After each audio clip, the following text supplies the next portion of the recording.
بسم اللہ الرحمن الرحیم۔ بہلول کون تھا؟ بہلول تاریخ کا ایک ایسا کردار ہے جس نے دیوانگی کا مفہوم بدل دیا اور دانش برہانی کے معنی سمجھائے۔ تاریخ کے صفحات میں وہ واحد دیوانہ ہے جس نے دانش مندوں کو حکمت و دانش سکھائی۔ جس طرح وہ اپنے دور میں ایک مقبول شخصیت تھا، اسی طرح ہر دور میں وہ پسندیدہ کردار رہا ہے۔ اس کی حکایات دلچسپی اور شوق سے سنی جاتی ہیں۔ اس کا اصل نام وہب بن عمرو تھا۔ جائے ولادت کوفہ بتائی جاتی ہے۔ وہ ہارون رشید کے قریبی رشتہ داروں میں سے تھا۔ وہ امام جعفر صادق رحمۃ اللہ کے شاگردوں میں سے تھا۔ اس نے ان کے فرزند امام موسیٰ کاظم رحمۃ اللہ کا زمانہ بھی دیکھا تھا۔ بہلول ہارون رشید کے عہد کے دانشمندوں میں سے گزرا ہے، جو کسی مصلحت کے تحت دیوانہ بن گیا تھا اور اس دور کے شاہی دربار کے لیے ایک ایسا نقاد بن گیا تھا جو ہنسی ہنسی میں انہیں آئینہ دکھاتا تھا۔ اس نے ایک ایسی پرحکمت دیوانگی اختیار کی جسے اس دور کی چلتی پھرتی اپوزیشن کہا جائے تو بیجا نہ ہوگا۔ وہ اس دور میں بادشاہ پر کھلے بندوں تنقید کرتا تھا، جب کوئی بادشاہ کے خلاف زبان کھولنے کا تصور بھی نہیں کر سکتا تھا۔ اس کی دانشمندی اور ذہانت نے کبھی کسی کو موقع ہی نہ دیا کہ اس کے کسی لفظ پر گرفت کی جا سکے۔ وہ پاگل بھی کہلاتا تھا اور مشکل مسئلوں میں اس کی رائے کو اہمیت بھی دی جاتی تھی۔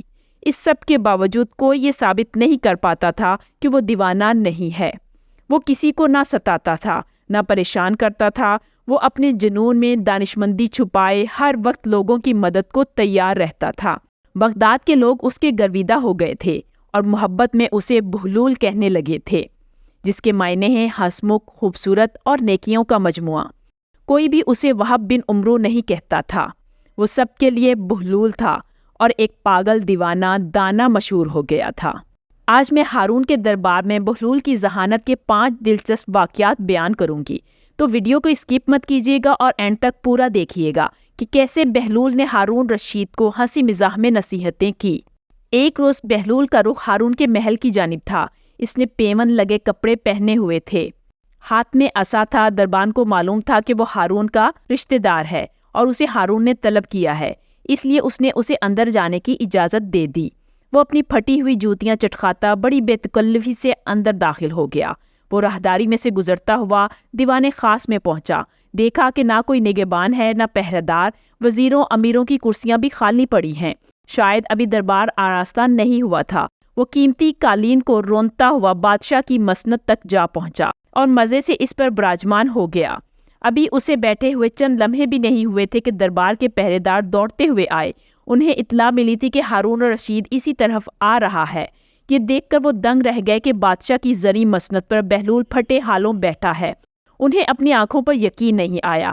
وہ بدحواسی میں آگے بڑھے۔ ایک نے بہلول کا بازو پکڑ کے کھینچا، دوسرے نے کوڑا بہلول کی پشت پر رسید کیا۔ او دیوانے، تیری یہ جرت کہ تو بادشاہ کی مسند پر بیٹھے، اتر نیچے۔ ہائے! بہلول نے تڑپ کر نعرہ مارا۔ ہائے! اف! وہ دہائی دینے لگا۔ منہ بند کرو، شور مت مچاؤ، اترو، بادشاہ کی مسند پر سے اترو۔ پہرے دار نے اس کی پشت پر مسلسل کوڑے برساتے ہوئے درشتی سے کہا۔ دوسرے نے زور لگایا اور بہلول کو مسند پر سے کھینچ کر فرش پر گرا دیا۔ بہلول سر پیٹنے لگا۔ ہائے افسوس، صد افسوس، آہ! اف! آہ! وہ بلند آواز میں مسلسل روتا جا رہا تھا۔ پہرے داروں کی جان پہ بنی تھی، لیکن وہ کسی طرح خاموش ہونے کا نام ہی نہیں لیتا تھا۔ اسی وقت ہارون کی آمد کی اطلاع نقیبوں نے دی اور چند لمحوں بعد وہ دیوان خاص میں داخل ہوا۔ اس نے بہلول کو اس طرح روتے چلاتے اور فریاد کرتے دیکھا تو حیران رہ گیا۔ اس نے آگے بڑھ کر بہلول کو فرش پر سے اٹھانا چاہا، لیکن وہ نہیں اٹھا اور اسی طرح روتے ہوئے افسوس افسوس، ہائے ہائے پکارتا رہا۔ یہ سب کیا ہو رہا ہے؟ ہارون نے ڈانٹ کر پوچھا۔ عالی جاں، یہ دیوانہ حضور کی مسند پر جا بیٹھا تھا اور اترنے کا نام نہیں لیتا تھا، اس لیے ہمیں تھوڑی سی سختی کرنی پڑی۔ پہرے داروں نے ڈرتے ڈرتے بتایا۔ ہائے! یہ تھوڑی سی سختی تھی؟ ارے ظالمو، تم نے تو کوڑوں سے میری پشت ادھیڑ کر رکھ دی۔ ہائے افسوس! اف! اف! بہلول نے فریاد کرتے ہوئے انہیں ٹوکا۔ ہارون نے نگاہ عتاب ان پر ڈالی۔ تم لوگ دیکھتے نہیں کہ یہ دیوانہ ہے؟ پہرے دار آئیں بائیں شائیں کرنے لگے۔ ہارون نے بہلول کی دلجوئی کرتے ہوئے اسے فرش سے اٹھایا اور تسلی دی، لیکن وہ مسلسل روتا جا رہا تھا۔ ہارون نے بڑی تشویش سے پوچھا، بہلول اس طرح کیوں رو رہے ہو؟ کیا تمہیں بہت تکلیف پہنچی ہے؟ ہاں، مجھے بہت تکلیف پہنچی ہے، لیکن میں اپنے حال پر نہیں، تمہارے حال پر رو رہا ہوں۔ ہائے افسوس! ہائے افسوس! بہلول نے تعصب سے کہا۔ میرے حال پر؟ ہارون کو تعجب ہوا۔ ہاں، تمہارے حال پر، افسوس ہارون، تجھ پر کیا گزرتی ہوگی، میں تو تیری مسند پر صرف چند لمحے ہی بیٹھا ہوں تو اتنی مار کھائی کہ ساری پشت چھلنی ہو گئی، اور تو نہ جانے کب سے اس مسند پر بیٹھ رہا ہے۔ اف، تجھے اپنے انجام کی کوئی فکر نہیں؟ ہارون لمحے بھر کو کانپ گیا، لیکن اس نے یوں ہی ظاہر کیا جیسے اس کی بات نہیں سمجھا۔ بہلول نے سر اٹھایا اور بولا، ہارون، اگر تو کسی جنگل بیابان میں رستہ بھٹک جائے، تیرا پیاس سے دم نکل رہا ہو اور تجھے کہیں پانی نہ ملے تو تو ایک گھونٹ پانی کے عوض کیا کچھ دینے پر تیار ہو جائے گا؟ عجیب دیوانے ہو تم، بھلا اس وقت اس کا کیا ذکر؟ ہارون نے ناگواری سے کہا۔ بہلول ہنسا، میری بات کا جواب تو دو، ظاہر ہے اس وقت میرے پاس جو بھی مال و متاع ہے وہ سب دے دوں گا۔ ہارون نے بے پرواہی سے جواب دیا، اگر پانی کا مالک اس قیمت پر راضی نہ ہو پھر؟ بہلول نے پوچھا، تو میں اسے اپنی آدھی سلطنت دے دوں گا۔ ہارون نے فراخ دلی سے کہا۔ اچھا، بہلول نے بڑے اطمینان سے کہا، اگر یہ ایک گھونٹ پانی پی کر تیری جان تو بچ جائے لیکن تجھے پیشاب رک جانے کی بیماری لاحق ہو جائے اور کسی طرح دور نہ ہو، تیری جان پر بن آئے، تجھے پتا چلے کہ کوئی شخص تیری اس بیماری کا علاج کر سکتا ہے، تو اسے کیا دے گا؟ میں اس شخص کو اپنی باقی آدھی سلطنت بھی دے دوں گا۔ جان ہے تو جہان ہے، ہارون بولا، تو پھر اسی بادشاہی پر غرور کرتے ہو جس کی قیمت پانی کے 2 گھونٹ سے زیادہ نہیں۔ ایک مرتبہ ہارون کے مشیر نے کہا، عالی جاں، بہلول کو دوسروں کو لاجواب کرنے کا ہنر خوب آتا ہے، میں ایک قصہ بیان کرنے کی اجازت چاہتا ہوں۔ ہارون نے اجازت دے دی۔ عالی جاں، ہوا یوں کہ ایک روز بہلول یہاں آیا تو اتفاقاً وزیر مملکت سے ملاقات ہو گئی۔ انہوں نے مزاحاً بہلول سے کہا، بہلول مبارک ہو، ابھی حکم آیا ہے کہ خلیفہ نے تجھے کتوں، مرغوں اور سوروں کا امیر اور حاکم بنا دیا ہے۔ بہلول نے ایک لمحہ توقف نہیں کیا اور بڑے رعب سے بولا، خبردار، اب ہمارے حکم سے سرتابی کی جرت نہ کرنا، اس حکم سے تو بھی میری رعیت میں شامل ہو گیا ہے۔ اس نے یہ بات اتنی بے ساختگی سے کہی کہ وہاں موجود کوئی بھی اپنی ہنسی پر قابو نہیں پا سکا اور وزیر مملکت کو وہاں سے ٹلتے ہی بنی۔ ہارون ہنسنے لگا۔ پھر وہ مشیر بیان کرنے لگا کہ عالی جاں، ایک روز اس نے میری بھی بہت بے عزتی کی۔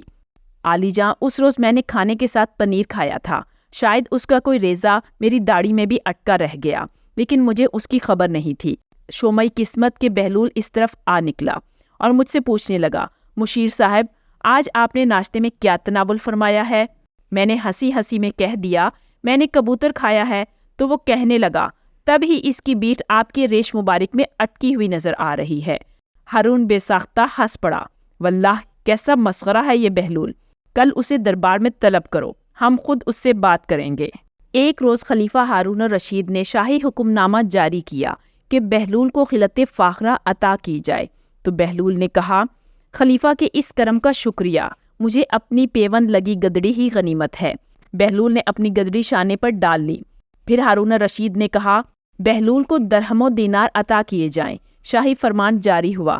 نہیں، مجھے اہل جہنم کی پیشانیوں اور پشتوں پر لگنے والی مہروں کی ضرورت نہیں۔ بہلول چلنے پر تیار ہو گیا۔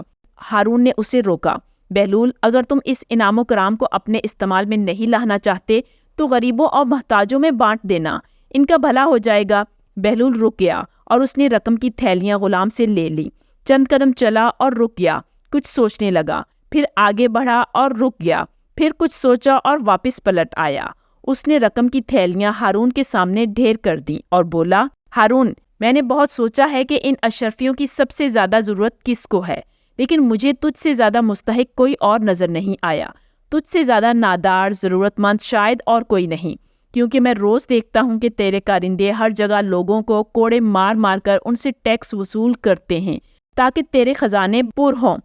سارے شہر میں سب سے بڑا ضرورت مند تو خود ہے، اس لیے یہ رقم تو ہی رکھ لے۔ خلیفہ دم بخود رہ گیا۔ اہل دربار سناٹے میں آ گئے۔ بہلول کے انجام کا سوچ کر ان کے رونگٹے کھڑے ہو گئے، لیکن بہلول اطمینان سے چل پڑا۔ روکو روکو، اس دیوانے کو روکو۔ اچانک خلیفہ ہارون کی آواز گونجی۔ اہل دربار اس تصور ہی سے کانپ گئے کہ اب بہلول کا عتاب شاہی سے بچنا محال ہے۔ 2 غلام تیزی سے آگے بڑھے اور بہلول کو گھسیٹ کر ہارون کے سامنے لے آئے۔ ہارون کی آنکھیں نم تھی اور پشیمانی نے اس کی آواز کو پست کر دیا تھا۔ وہ گہری سانس لے کر بولا، بہلول، تیری دیوانگی ہم جیسے ہوش مندوں کے لیے ایک نعمت ہے۔ تیری اس بات نے میرے دل کو نرم کر دیا ہے۔ میرا جی چاہتا ہے کہ تجھ سے کچھ نصیحت کی فرمائش کروں۔ غلاموں نے فوراً ہی بہلول کو چھوڑ دیا۔ وہ اپنی مخصوص شان بے نیازی سے گویا ہوا۔ ہارون، پچھلے خلیفوں کے محلوں اور ان قبروں کو دیکھ کر عبرت حاصل کر۔ تو خوب جانتا ہے کہ یہ لوگ عرصہ دراز تک ان محلوں میں عیش و عشرت کی زندگی گزارتے رہے اور اب قبروں میں پڑے پچھتاتے اور افسوس کرتے ہیں کہ کاش انہوں نے اپنی آخرت کے لیے کچھ نیک اعمال اپنے ساتھ لے لیے ہوتے، مگر اب انہیں اس پچھتاوے سے کچھ حاصل نہیں ہو سکتا۔ ہم سب بھی جلد یا بدیر اسی انجام کو پہنچنے والے ہیں جب یہ شاہی روب و دبدبا اور شان و شوکت کوئی کام نہیں آئے گی۔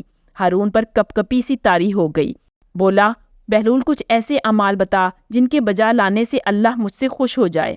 اس کی مخلوق کو خوش کر، وہ تجھ سے راضی ہو جائے گا۔ بہلول نے جواب دیا، اب اس کی تدبیر بھی بتا دو کہ خلق خدا کو کس طرح خوش رکھا جا سکتا ہے۔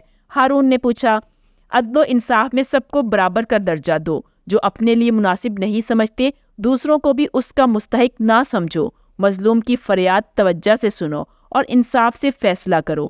بہلول نے بردباری سے کہا، آفرین صد آفرین بہلول، مرحبا، تم نے کیسی حق بات کہی، مرحبا۔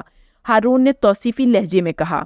اس کی ہاں میں ہاں ملانے والے درباریوں نے بھی نعرہ ہائے تحسین بلند کیے۔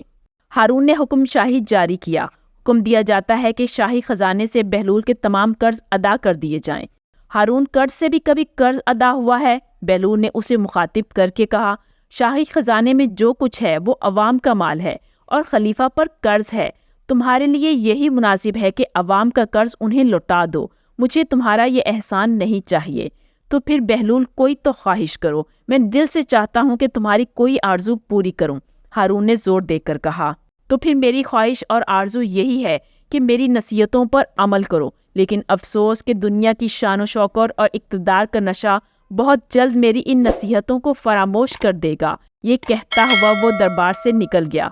ہارون اور اہل دربار جھکے ہوئے سروں کے ساتھ خاموش بیٹھے رہ گئے۔